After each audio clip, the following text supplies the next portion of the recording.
15 साल का भांजा अपनी मामी के घर पर जाता है और जब उसकी नजर अपनी मामी पर पड़ती है तो उसे देखकर ही पागल हो जाता है। मामी की उम्र 35 साल के करीब थी और मामी देखने में काफी खूबसूरत और जवान थी। मामी का नाम सीमा है और भांजे का नाम राहुल होता है। एक दिन राहुल कहता है कि मामी आप मुझे बहुत अच्छी लगती हो, मुझे आप बहुत ही सुंदर लगती हो। लेकिन मामी उस भांजे को बच्चा समझ रही थी और उसकी हर बात को मजाक में ले रही थी। लेकिन उसका भांजा तो सीरियसली बोल रहा था, लेकिन उसकी इन बातों पर मामी को यकीन नहीं हो रहा था। एक दिन मामी ने बच्चा समझकर उसे अपने पास सुला लिया तो भांजे ने आधी रात में कुछ ऐसा कांड कर दिया कि मामी सुबह उठकर चल तक नहीं पा रही थी। रात में किया उसने कुछ ऐसा कि मामी की चीख निकल गई और उनकी आंखें बाहर को निकालने को थी। तब तक वह कुछ समझ पाती। राहुल की रेलगाड़ी फुल स्पीड में छूट चुकी थी। पूरी कहानी अभी आपको विस्तार से सुनाने वाली हूँ। इस कहानी में आपको बहुत मजा आने वाला है। और यदि कोई आपका इस प्रकार का गलत रिश्तेदार है जो आपके घर आकर ऐसी हरकत कर सकता है तो आप उसके बारे में कैसे पहचान सकते हैं, वह भी जानकारी आपको इस वीडियो से मिलने वाली है।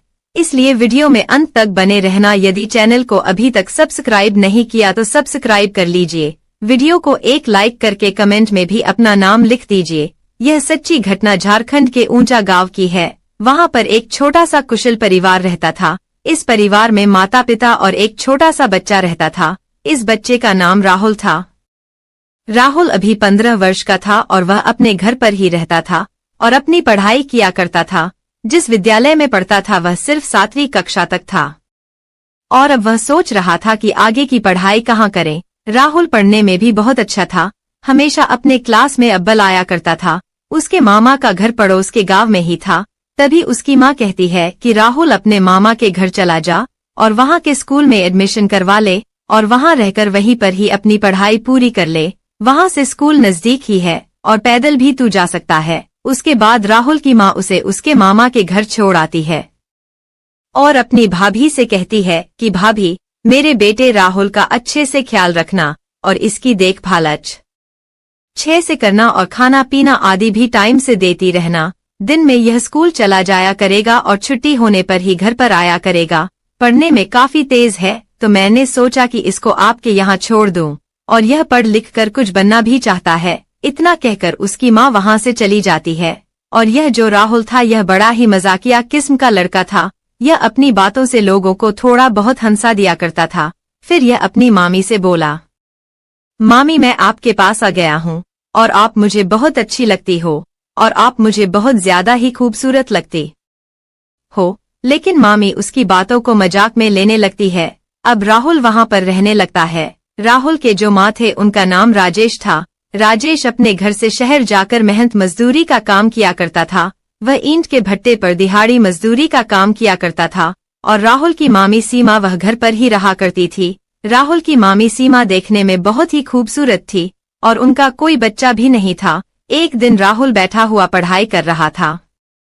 तभी एकदम से उसके मन में मामी के लिए कुछ आ जाता है और फिर अपनी मामी को अपने पास बुला लेता है। और उसकी मामी जब उसके पास आ जाती है तो वह अपनी मामी से कहता है कि मामी आपको आज तक बच्चा क्यों नहीं हुआ।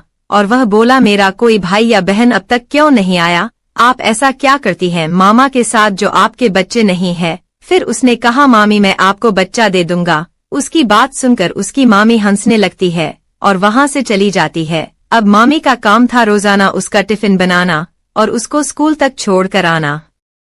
क्योंकि मामी राहुल को बहुत ही ज्यादा मानती थी। इसके पीछे यह कारण यह भी था कि उनका अपना कोई बच्चा नहीं था।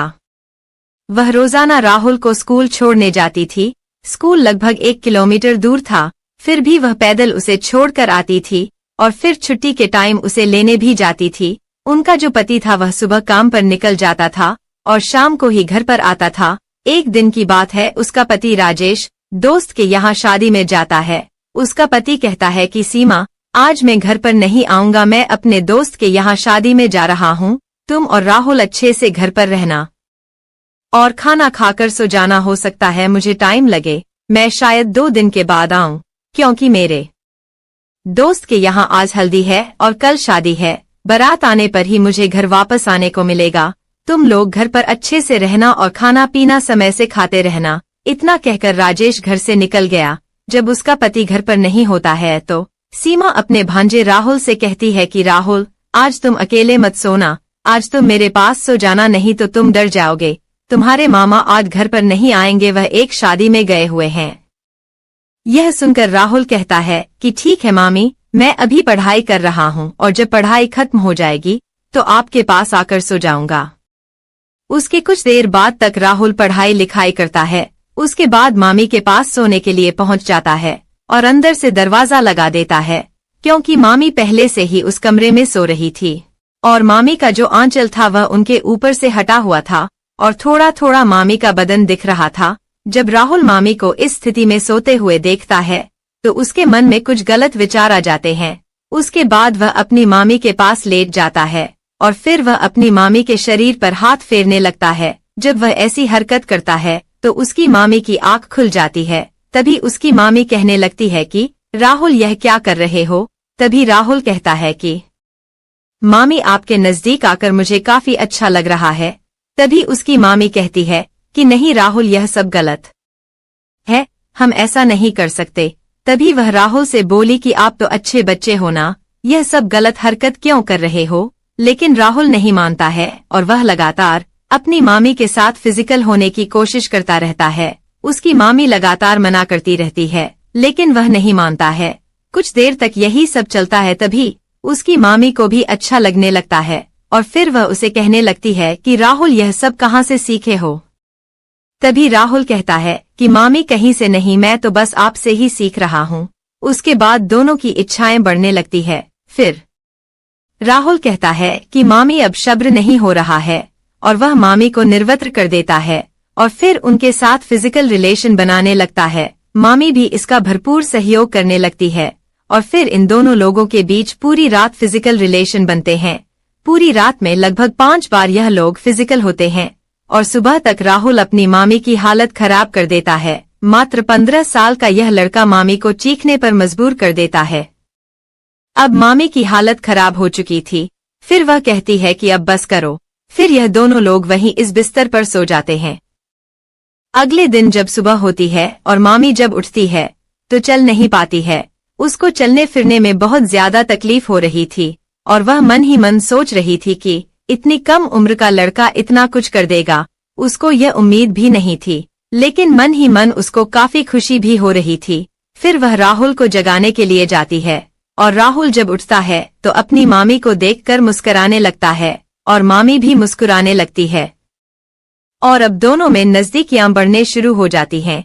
अब दूसरे दिन भी उसका मामा घर नहीं आता है और आज राहुल स्कूल पढ़ाई करने नहीं जाता है। वह अपनी मामी से कहता है कि मामी, आज मेरा स्कूल जाने का मन नहीं है। तभी उसकी मामी कहती है ठीक है मत जाओ, लेकिन मैं जानती हूँ कि तुम्हारा मन क्यों नहीं कर रहा है स्कूल जाने का।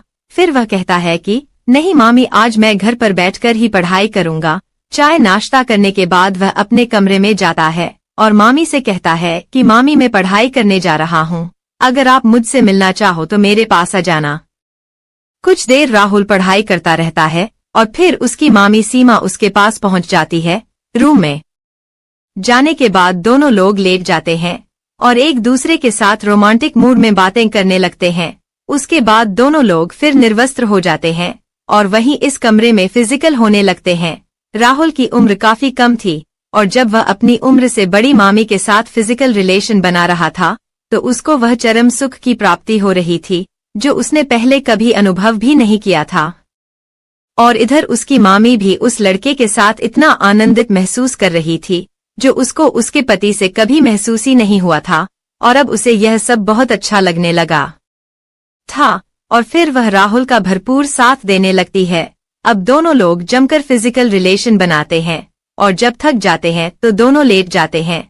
अब यही सिलसिला लगातार काफी दिनों तक चलता रहता है। मामा दिन में काम पर चला जाता था और राहुल दिन में स्कूल नहीं जाता था, क्योंकि रात को मामा घर आ जाते थे तो राहुल और उसकी मामी का मिलना नहीं हो पाता था। इसलिए अब राहुल स्कूल नहीं जाता था और दिन भर अपनी मामी के साथ फिजिकल रिलेशनशिप बनाया करता था। इधर राहुल के मामा राजेश को ऐसा लगता था कि मेरा भांजा राहुल स्कूल चला जाता है लेकिन उसको पता ही नहीं था कि उसके पीठ पीछे घर में क्या कार्यक्रम चल रहा है, क्योंकि वह तो उसे एक छोटा बच्चा समझकर अपने घर में रखे हुए था। एक दिन सीमा की थोड़ी तबीयत खराब थी, तो उसका पति राजेश उसे एक डॉक्टर के पास लेकर जाता है। तो डॉक्टर उसे बताता है कि आपके जरिए से बच्चा नहीं हो सकता है, क्योंकि आपके अंदर ही कमी है। उसके बाद राजेश मायूस हो जाता है और दोनों पति पत्नी घर पर पहुंच जाते हैं। और इधर राहुल अपनी मामी के साथ अनेकों बार फिजिकल रिलेशनशिप बनाना शुरू कर देता है, और जैसे ही मौका मिलता वह चौका मार दिया करता था। किचन हो या बेडरूम, वह कहीं भी नहीं चुकता था, और उसकी मामी भी उसके इशारा करते ही पीछे का दरवाजा खोल देती थी। जब राहुल का यह कार्य लगातार चलता रहता है, तो एक दिन सीमा प्रेग्नेंट हो जाती है, और जब लगभग 6 महीने का समय गुजर जाता है, तो उसका पेट बाहर निकलने लगता है। तब उसके पति को इस बात का पता चलता है, तो उसका पति हैरान हो जाता है, और वह अपनी पत्नी सीमा से कहता है कि मुझे तो डॉक्टर ने बताया था कि तुम्हारा कोई बच्चा नहीं हो सकता, तो फिर यह सब कैसे हो गया। अब उसके पति को थोड़ा थोड़ा शक होने लगता है।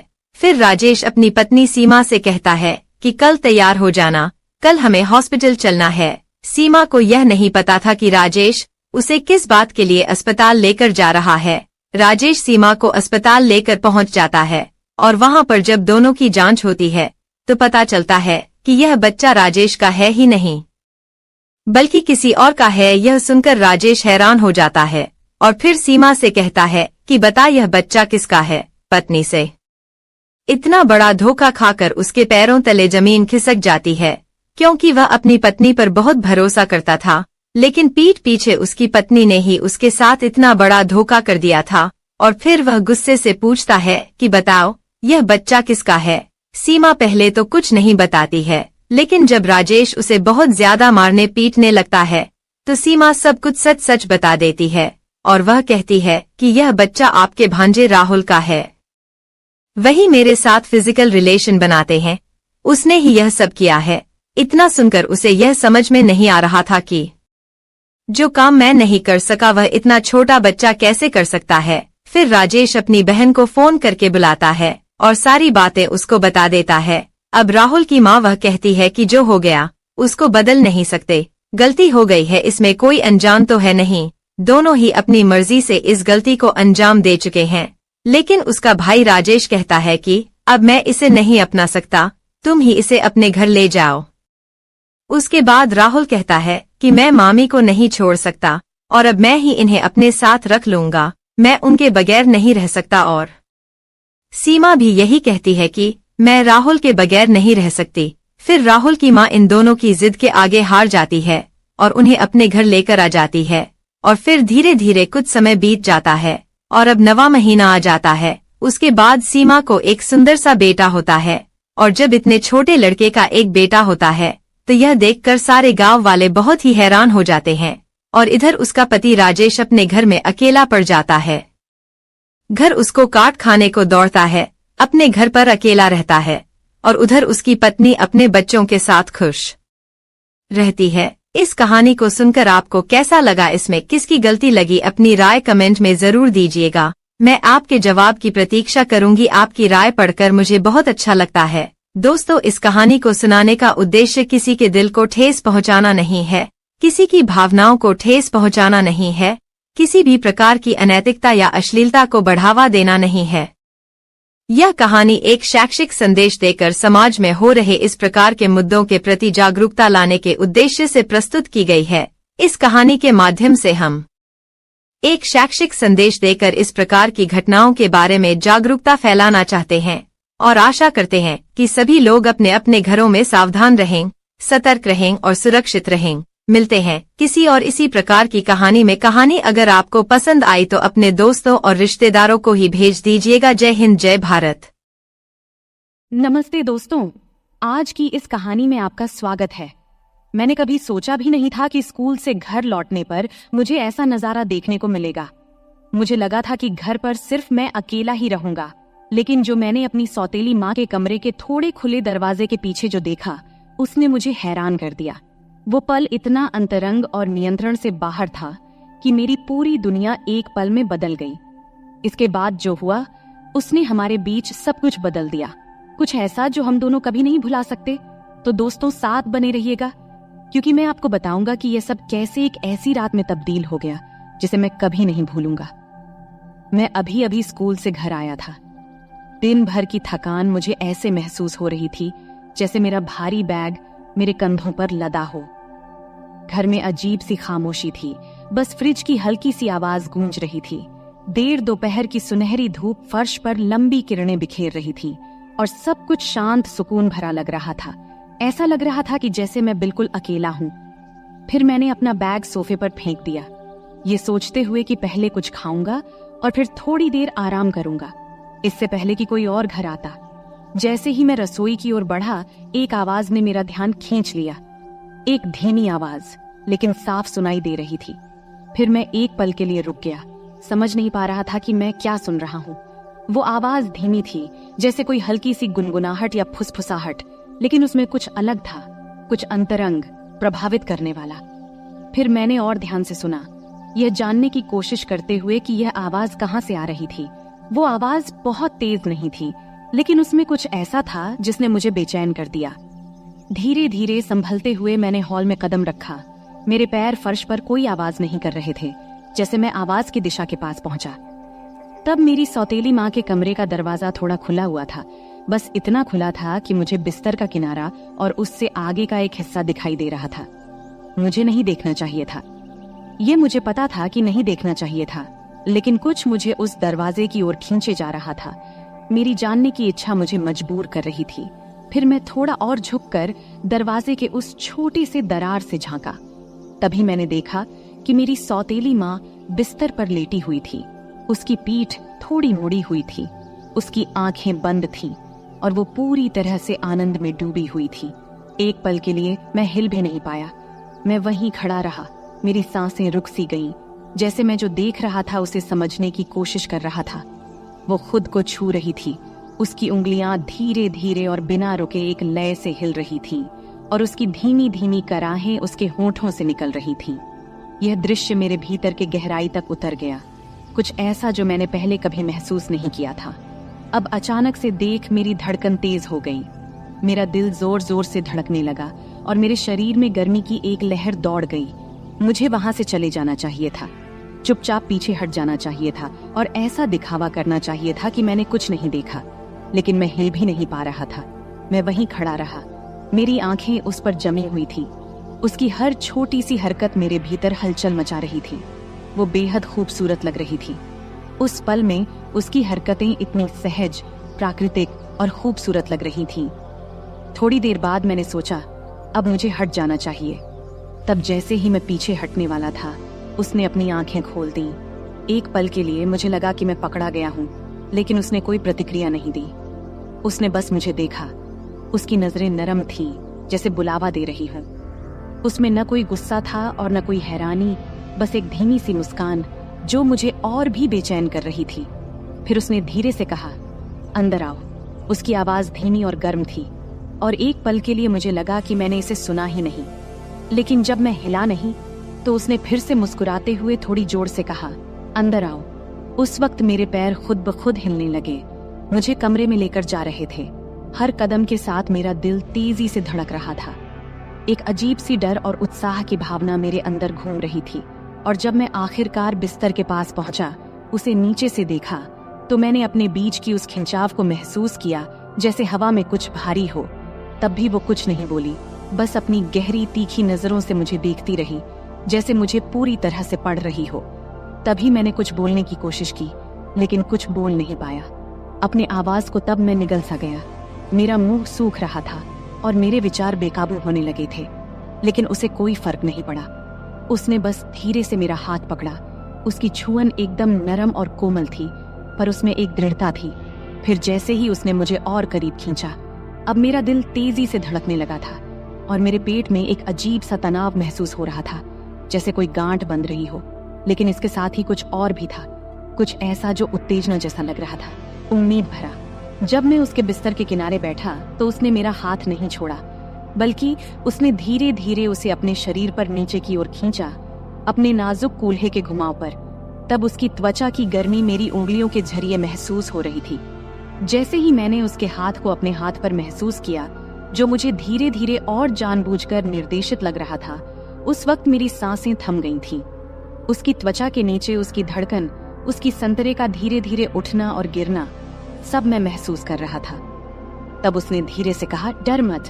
उसकी आवाज इतनी धीमी थी कि सुनाई नहीं दे रही थी, लेकिन उसमें एक तरह की कोमलता थी जो मेरे दिल को चुभ गई।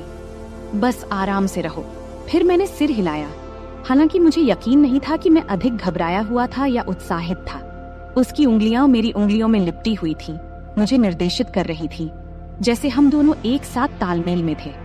हर स्पर्श से मेरे शरीर में बिजली की तरह झटका लगता और मैं महसूस कर रहा था कि हमारे बीच का जुड़ाव हर गुजरते पल के साथ और गहरा होता जा रहा था। ये केवल शारीरिक नहीं था, ये कुछ और था, कुछ अंतरंग जो एकदम रियल था। वो पल खींचते चले गए, बाहरी दुनिया फीकी पड़ती गई और बस हम दोनों इस कमरे में रह गए। कुछ ऐसा दे ले रहे थे जो मना था, लेकिन फिर भी सही लग रहा था।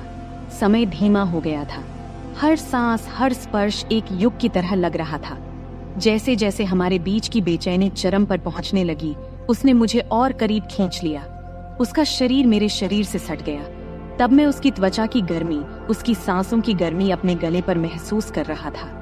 उसके होंठ हल्के से मेरे कान के पास से गुजरे और उसने फिर से धीरे से फुसफुसाया। उसकी आवाज नरम और हल्की थी। यहीं रहो, उसने धीरे से कहा। उसकी आवाज में एक शांत आग्रह था जिसने मेरा दिल धड़कना बंद कर दिया। मत जाओ। यह सब सुन मैं चाहकर भी नहीं जा सकता था। हमारे बीच का खिंचाव बहुत गहरा था, जुड़ाव बहुत मजबूत था। हम इस पल में बंध गए थे और बाकी सब कुछ साधारण से परे था। मैं धीरे से उसकी ओर झुका। मेरे होंठ उसके होंठों से कुछ इंच की दूरी पर थे। उसकी सांसों की गर्मी मेरी त्वचा पर महसूस हो रही थी। समय जैसे रुक सा गया था, दुनिया ने जैसे अपनी सांस रोक रखी हो, क्योंकि हम दोनों एक ऐसी चीज के किनारे पर थे जिसे हम दोनों नकार नहीं सकते थे। हमारे बीच की हवा उम्मीद से भारी थी और उस खिंचाव ने मेरी पूरे शरीर में सिहरन पैदा कर दी थी। फिर जब मुझे लगा कि अब यह पल टूट जाएगा, तभी उसने मेरी ओर झुककर अपने होंठ मेरे होंठों से हल्के से छुआ दिया। उस हल्के से स्पर्श ने मेरे अंदर फिर से गर्मी की लहर दौड़ा दी। शुरुआत में यह हल्का था, जैसे हम दोनों इसे महसूस कर रहे हों, लेकिन फिर यह गहरा हो गया। उसके होंठ मेरे होंठों पर और मजबूती से दबे। उसका हाथ अभी भी मेरा मार्गदर्शन कर रहा था, मुझे दिखा रहा था कि वह क्या चाहती थी और हम दोनों क्या चाहते थे। वह चुंबन धीमा, कोमल था। उसमें एक ऐसी चाहत थी जो केवल हम ही समझ सकते थे। ऐसा लग रहा था जैसे हम दोनों ने जो कुछ भी दबा रखा था, वह उसी पल में बह रहा हो। हर स्पर्श, हर सांस, हर धड़कन एक साथ टूटते जा रहे थे, जैसे हम आखिरकार उस बेचैनी के सामने झुक गए थे जो हम दोनों के बीच बन रही थी। हम यूं ही एक दूसरे में लिपटे हुए बहुत देर तक रहे। बाहर की दुनिया भूल ही गए थे। मैं महसूस कर सकता था कि उसका शरीर हल्का सा कांप भी रहा था और उसकी धीमी सांसों की आवाज हमारे बीच की हवा में गूंज रही थी। आखिरकार वह थोड़ा पीछे हटी। तब उसका माथा मेरे माथे से टकरा रहा था। उसकी आंखें आधे बंद थीं, आधे खुली थीं, जैसे वह अपनी सांसें संभाल रही हो। तब मैंने उसके होंठों पर एक हल्की सी मुस्कान देखा, जिसमें एक तरह की संतुष्टि थी जिसने मेरे दिल को खुशी से भर दिया था। तुम ठीक हो? उसने धीरे से पूछा। उसकी आवाज मुश्किल से सुनाई दे रही थी, लेकिन उसमें एक ऐसी कोमलता थी जिसने मुझे सुरक्षित और अपनापन महसूस कराया। मैंने हाँ सिर हिलाया, क्योंकि शब्द मेरे मुंह से नहीं निकल रहे थे। वह फिर से मुस्कुराई। उसकी उंगलियां मेरे बालों के बीच हल्के से गुजरते हुए उसने एक बार फिर मेरी ओर झुककर मेरे गाल पर हल्के से अपने होंठ छुआ दिए और फिर पूरी तरह से पीछे हट गई। कमरे में अब एक गर्म, शांत माहौल था। जो तनाव पहले था, वह अब एक कोमल, चमकदार संतुष्टि में बदल गया था। हम दोनों ने काफी देर तक कुछ नहीं कहा, बस यूं ही बैठे रहे। हमारी सांसें धीरे धीरे सामान्य हो रही थीं। हमारे बीच की गर्मी अब कुछ और नरम, अधिक अंतरंग हो गई थी। फिर उसने अपना सिर मेरे कंधे पर रख दिया और मैंने अपना हाथ उसके चारों ओर लपेट लिया और उसे करीब खींच लिया, जैसे हम इस धीमी ढलती रोशनी में बैठे थे। घर की हल्की फुल्की आवाजें हमें घेर रही थीं। जो कुछ भी हमारे बीच था, वह नया, नाजुक और पूरी तरह से अचानक ही हुआ था। लेकिन उस पल में इन सब का कोई मतलब नहीं था। बस इतना ही मायने रखता था कि हम यहाँ थे, कुछ ऐसा लेन देन कर रहे थे जो बेहद खास लग रहा था, कुछ ऐसा जो किसी भी कल्पना से परे था। और फिलहाल इतना ही काफी था। इस सब से हम दोनों के बीच की खामोशी धीरे धीरे कम हो रही थी। उधर खिड़की से छनछनाती आ रही धूप अब हल्की होने लगी थी। कमरे में एक नरम सुनहरी चमक बिखर रही थी, लेकिन अंदर हर चीज में एक अदृश्य ऊर्जा भरी हुई थी।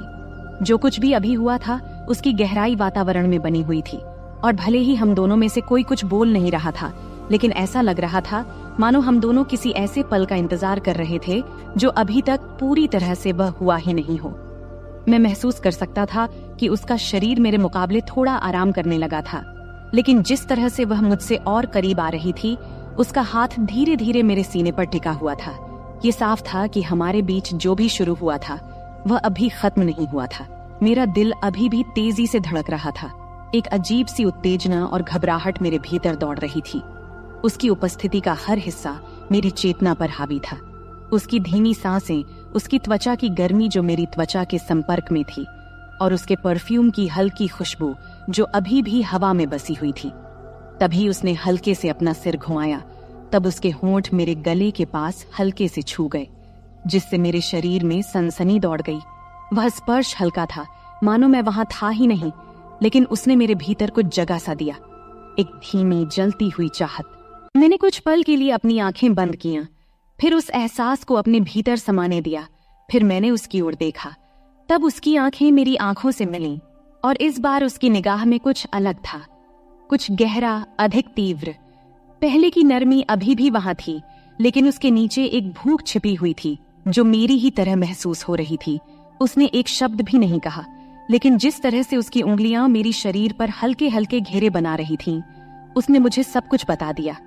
फिर मैंने आगे बढ़कर उसके होंठों को फिर से छुआ, लेकिन इस बार कोई हिचकिचाहट नहीं थी, कोई सीमाओं को परखने की कोशिश नहीं थी। यह चुंबन गहरा था, अधिक तीव्र, मानो वह चाहत जो हम दोनों ने अब तक रोकी हुई थी आखिरकार बाहर निकल आई थी। उसकी उंगलियां भी मेरे सीने पर सरकने लगीं। फिर उसकी उंगलियां मेरी शर्ट के कपड़े में कस गईं, जैसे वह मुझे और करीब खींच रही हो, और मैं महसूस कर सकता था कि उसका शरीर मेरे खिलाफ प्रतिक्रिया दे रहा था। उसकी हल्की सी मोहकता मेरे होश उड़ा रही थी। ये पल जितना रोक रहा था, उतना ही अधिक नशा भी चढ़ा रहा था। यह बात अलग थी कि वह मेरी सौतेली माँ थी, लेकिन जो हमेशा मेरी पहुंच से बाहर थी, अब वही हमारे बीच के संबंध को और भी खतरनाक बना रही थी, और मैं भी खुद को उसको चाहने से रोक नहीं पा रहा था। जब उसके हाथ मेरे गले के पीछे सरक गए, तब वह मुझे और नीचे खींचते हुए, जब वह बिस्तर पर अपनी स्थिति बदल रही थी, तब उसका शरीर तकियों पर आराम से लेट गया और वह मुझे अपनी ओर खींच रही थी। मैं उस खिंचाव का पीछा करता रहा, जो अब बहुत मजबूत हो चुका था, और जल्द ही मैं उसके ऊपर खुद को झुका हुआ पाया। अपने हाथों से खुद को संभालते हुए उसे देखता रहा। मेरी सांसें हल्की और तेज हो रही थीं। उसकी ऑरेंज भी तेजी से ऊपर नीचे हो रही थीं, लेकिन उसकी आंखें मेरी आंखों में ही टिकी हुई थीं, और उस पल में हमारे बीच की गर्माहट को महसूस किया जा सकता था। फिर उसने अपना हाथ ऊपर उठाया, हल्के से मेरे बॉडी की रेखा को छुआ, फिर उसने मुझे नीचे खींचा। तब हमारे होंठ एक और गर्मजोशी भरे चुंबन से मिल गए। इस बार उसके हाथ आजाद घूम रहे थे, मेरी पीठ, मेरे कंधे, हर जगह का पता लगाते हुए मुझे और करीब खींच रहे थे, जब तक कि हमारे बीच अब कोई दूरी नहीं बची थी। उसके शरीर की गर्मी मुझे जला रही थी, और मैं उसके दिल की धड़कन महसूस कर सकता था, जो मेरी ही तरह तेजी से धड़क रही थी, जो मेरे लिए धड़क रही थी। तब मैंने अपना हाथ उसकी कमर पर नीचे की ओर सरकाया, उसकी त्वचा की नरमाहट को अपनी उंगलियों के नीचे महसूस किया, और जब मैंने उसकी शर्ट के किनारे पर पहुंचकर थोड़ी देर के लिए रुका, यह सोचकर कि कहीं मैं कोई सीमा पार तो नहीं कर रहा हूं, लेकिन उसने खुद को तब भी नहीं रोका, बल्कि उसने हल्का सा अपनी पीठ को मोड़ा, स्पर्श को और उत्साहित करते हुए। उसका शरीर मेरे शरीर की ओर प्रतिक्रिया दे रहा था, जिससे उसका कोई संदेह नहीं रहा था कि वह क्या चाहती थी। जब मेरी उंगलियां कपड़े के नीचे सरक गईं, और जब मैंने उसकी त्वचा की गर्माहट पर हाथ रखा, तो मैंने उसकी हल्की सी आहट सुनी, एक आवाज जिसने मेरे भीतर एक नई गर्माहट भर दी। तब उसके हाथ मेरे बालों में उलझ गए, मुझे और करीब खींचते हुए उसने चुंबन को और गहरा किया। उसके होंठ थोड़े खुले थे, मुझे अंदर बुलाने के लिए। उसकी स्वाद मादक थी, और मैं उसके शरीर में बसी हुई तानव को देख सकता था। जिस तरह से वह मेरे नीचे हिल रही थी, उसके हर स्पर्श में एक ऐसी तीव्रता थी कि अब और कुछ सोचना असंभव हो गया था। हम अब एक दूसरे में पूरी तरह खो चुके थे।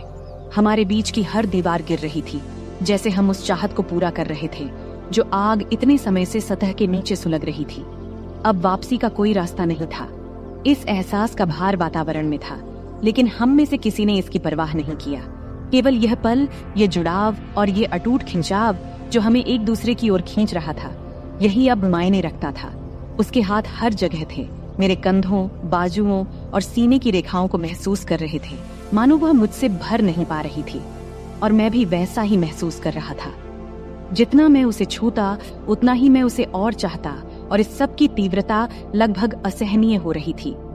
ऐसा लग रहा था जैसे हम बहुत समय से खुद को रोक रहे थे, और अब जब दरवाजे खुल गए थे तो हमें बहा ले जाने वाली इस बाढ़ को रोकने का कोई तरीका नहीं था।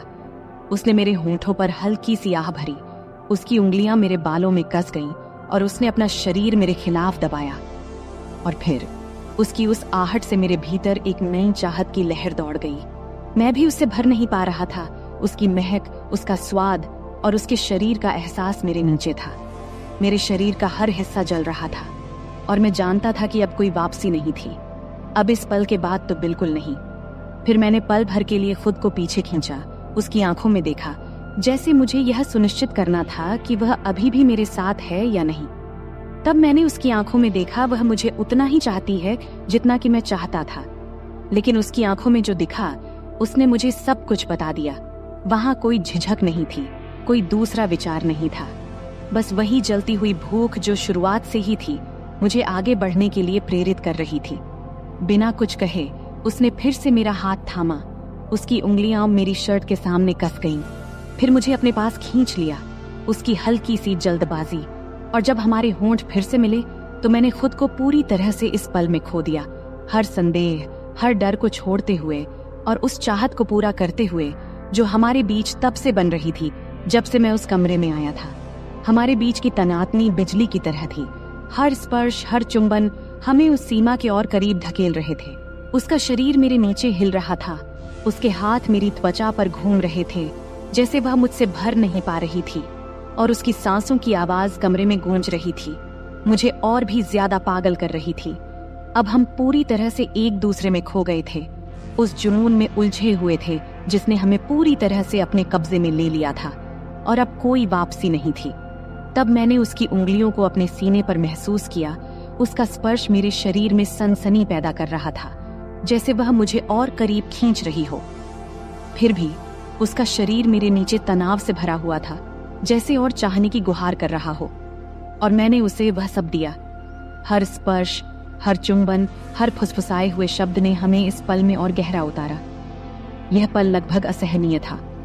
हमारे बीच की तनातनी एक चरम पर पहुंच गई थी, मानो हम किसी गहरे और अधिक तीव्रता की ओर बढ़ रहे हों। लेकिन हम अभी जाने के लिए तैयार नहीं थे। हम वहीं रुके रहे, उस किनारे पर, हर स्पर्श, हर चुंबन का आनंद लेते हुए, जबकि हमारे बीच की गर्मी बढ़ती जा रही थी। यहाँ तक कि ऐसा महसूस हो रहा था कि हम दोनों इस तीव्रता से फट जाएंगे। अब मैं उसे अपने नीचे कांपते हुए महसूस कर सकता था। उसकी सांसें छोटी और टूटी फूटी हो रही थीं, जैसे वह मुझसे चिपकी हुई थी। उसका शरीर मेरे खिलाफ इस तरह दबा हुआ था जिससे मेरा सिर चकरा रहा था, और मैं जानता था कि वह भी वही महसूस कर रही थी, वही असहनीय तनातनी, वही राहत की बेताबी। लेकिन हम अभी वहां नहीं थे जहां होना चाहिए था, बल्कि हम अभी भी उस किनारे पर रुके थे, उस पल को खींचते हुए, उम्मीद को थोड़ा और बढ़ने देते हुए, जब तक कि वह सहन करने के काबिल न रहे। कमरा हमारी सांसों की आवाजों, हमारे नामों की फुसफुसाहटों और हमारे जज्बातों की खामोश से आहिस्ता आहिस्ता से भर गया था, जैसे हम उस जुनून के आगे झुक रहे थे जो इतने समय से हमारे बीच सुलग रहा था। यह पल परफेक्ट था, हमारे बीच का यह जुड़ाव, और जब मैंने उसे अपने करीब खींचा, हमारे शरीर एक साथ एक तालमेल में चल रहे थे, तब मुझे पता था कि इसके बाद कुछ भी वैसा नहीं रहेगा। फिर हमने एक सीमा पार कर ली। अब हम साधारण से बढ़कर कुछ खतरनाक में कदम रखा था, लेकिन मुझे अब किसी चीज की परवाह नहीं थी, क्योंकि उस पल में जब हम कुछ गहरे पल में कदम रख रहे थे, केवल वही मायने रखती थी। उसका स्पर्श, उसका चुंबन, उसके शरीर का एहसास, जैसे हम पूरी तरह से एक दूसरे में खो गए हों। और जब हम आखिरकार खुद को एक दूसरे में जाने देने लगे, चूंकि मुझे पता था कि यह तो बस अभी शुरुआत थी। तो दोस्तों, यह थी हमारी आज की छोटी सी कहानी। आपको यह कहानी कैसी लगी, कमेंट करके जरूर बताएं। अगर आपको यह कहानी पसंद आई हो तो इसे लाइक करें और अपने दोस्तों के साथ शेयर करें। आगे भी ऐसी ही रोमांचक कहानियों के लिए हमारे चैनल को सब्सक्राइब करें और बेल आइकन दबाना न भूलें, ताकि आप हमारी कोई भी कहानी मिस न करें। धन्यवाद। यह कहानी केवल काल्पनिक है। इसका उद्देश्य किसी भी प्रकार की गलतफहमी पैदा करना नहीं है। नमस्ते दोस्तों, आपका स्वागत है हमारी आज की कहानी में। मैं रोहन हूँ और मेरी उम्र 26 साल है। अभी मेरी शादी तो नहीं हुई है, लेकिन मेरी भाभी मुझ पर ही रहती है। मैंने कभी सोचा नहीं था कि मेरी भी कहानी होगी, लेकिन किस्मत को कुछ और ही मंजूर था।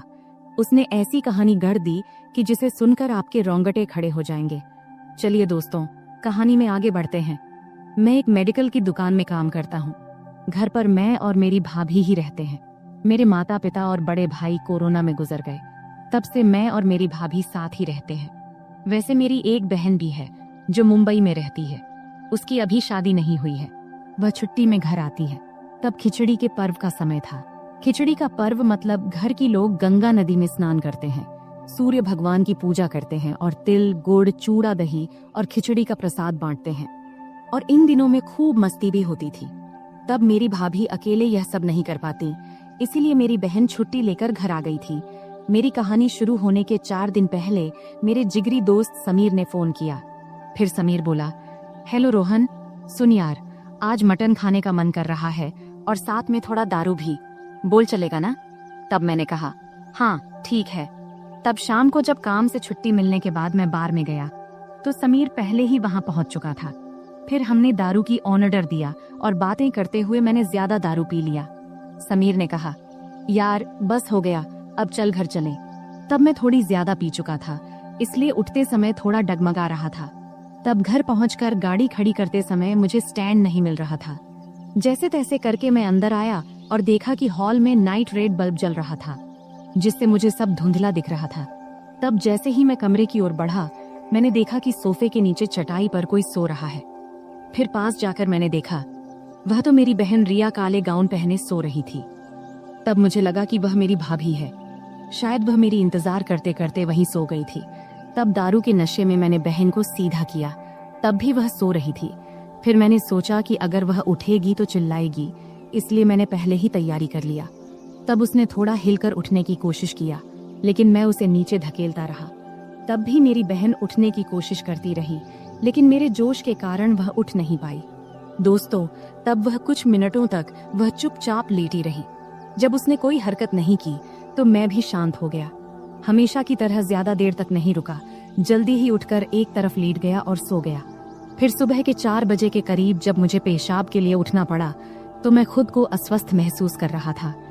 तब नशा कुछ कम हो गया था। फिर जल्दी से कपड़े पहना, पेशाब किया और वापस जाके सो गया। फिर सुबह को मेरी भाभी ने मुझे उठाया।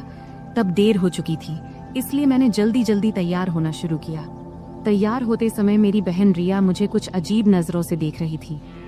फिर मैंने नाश्ता किया और काम पर निकलने लगा। तभी मेरी भाभी ने टिफिन देते हुए पूछा, रात को बेडरूम में क्यों नहीं आई? यह सुनकर मैं हैरान रह गया। तब मैंने कुछ नहीं कहा और काम पर चला गया। रास्ते में जाते समय सोचने लगा कि रात को मैंने कुछ किया था क्या।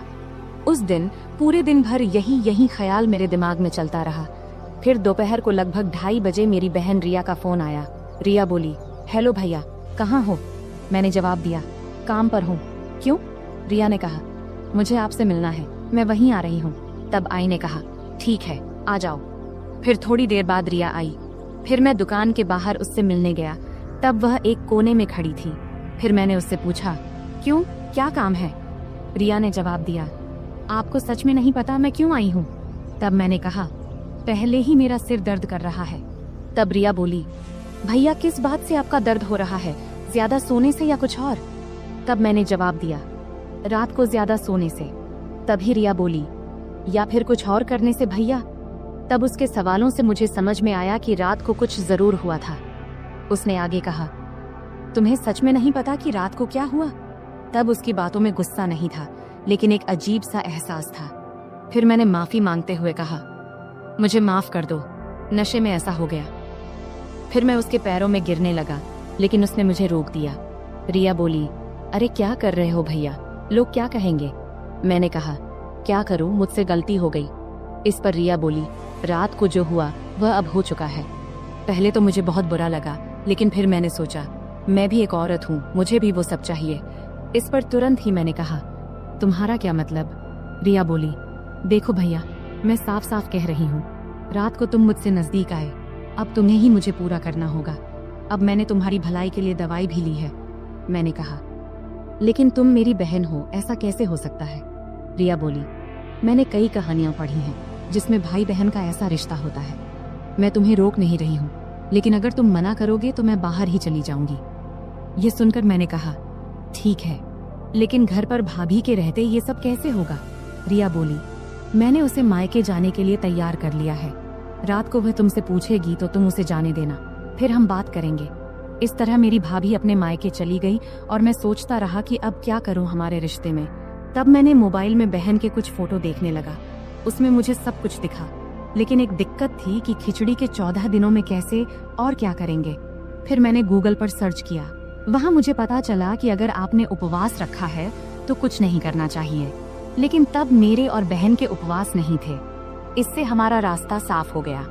फिर जब रात को काम से लौटकर घर आया, फिर खाना खाते वक्त बहन ने बात छेड़ दी। वह बोली, सुनो भैया, भाभी कह रही है कि उसे मायके कितने दिन तक रहना है। मैंने पूछा, कितने दिनों के लिए बोली हो? रिया बोली, पूरे 14 दिनों के लिए। इस पर मैंने कहा, ठीक है, भाभी का थोड़ा आराम भी हो जाएगा, इससे भाभी भी खुश हो जाएगी और तुम भी। फिर खाना खत्म होने के बाद बहन ने बर्तन साफ किया और बाकी काम निपटाने लगी। वैसे यह सब काम मेरी भाभी का होता था, लेकिन अब उसके गैर मौजूदगी में यह सारा बहन को करना पड़ रहा था। अब बर्तन धोने के बाद रिया मेरे पास आकर बैठ गई। फिर रिया बोली, नाराज तो नहीं हो ना भैया तुम? मैंने कहा, नहीं नहीं, पहले मुझे गलत लगा, लेकिन बाद में सोचा कि अगर तुम तैयार हो तो मुझे क्या दिक्कत होगी। रिया बोली, तो आज रात? मैंने कहा, ठीक है, आज रात ही बात कर लेता हूँ, ताकि तुम भी आराम से रहो और मैं भी। तब हम दोनों ने सारे काम निपटाकर टीवी देखने बैठ गए। तभी रिया ने मुझे एक प्यारी सी मुस्कान दी और अंदर चली गई। तब मैंने अपने मन में कहा, अब रिया नहीं मानेगी, आज की रात बच्चे की जान लेके ही मानेगी। तब कुछ देर तक तो मैं वही बैठा रहा और रिया के बारे में सोचता रहा। फिर उठा और कमरे में चला गया। कमरे में घुसते ही एक सुखद गुलाबों जैसी खुशबू आई। तब माहौल बहुत अच्छा बना हुआ था। मैं बेडरूम में गया तो देखा कि बहन लाल रंग की साड़ी पहने हुई थी। तब वह बहुत सुंदर लग रही थी। तब मैं उसके पास गया, फिर हमारी आंखें मिलीं और हम दोनों थोड़े परेशान हो गए। तभी रिया बोली, अरे धीरे। मैंने कहा, इतनी मेहनत तो भाभी ने भी नहीं की थी जितनी तुम मर रही हो। फिर हम लगभग 15 मिनट तक इसी तरह बातें करते रहे। फिर मैंने उसे लिटा दिया। तभी रिया ने कहा, क्या यह सब ठीक तो रहेगा ना? इस पर मैंने कहा, रिया, यह सब पहले सोचना चाहिए था ना। खैर, अब तुम जैसा चाहो। फिर वह मेरे पास आकर लेट गई। तब उसने तेल की एक बोतल पास रखी थी। फिर मैंने उसे थाम लिया। रिया बोली, अब क्या? मैंने कहा, कुछ नहीं, चलो शुरू करते हैं। तब रिया ने मुझसे कहा कि उसका सपना था कि वह अपने पति या किसी दोस्त के साथ ऐसा करे, लेकिन उसका नसीब अच्छा था कि उसका सपना मेरे साथ पूरा हुआ। अब मेरी बहन वापस मुंबई चली गई है। अब जब भी पर्व त्योहार आता है तो पर्व के बहाने से वह मेरे पास आ जाती है। अब तो मेरी भाभी भी गर्भवती हो गई है और रिया ने इस समय उनकी बहुत मदद की है। वह भी एक अलग ही कहानी है, फिर कभी सुनाएंगे। तो दोस्तों, यह थी हमारी आज की छोटी सी कहानी। आपको यह कहानी कैसी लगी कमेंट करके जरूर बताएं। अगर आपको यह कहानी पसंद आई हो तो इसे लाइक करें और अपने दोस्तों के साथ शेयर करें। आगे भी ऐसी ही रोमांचक कहानियों के लिए हमारे चैनल को सब्सक्राइब करें और बेल आइकन दबाना न भूलें, ताकि आप हमारी कोई भी कहानी मिस न करें। धन्यवाद।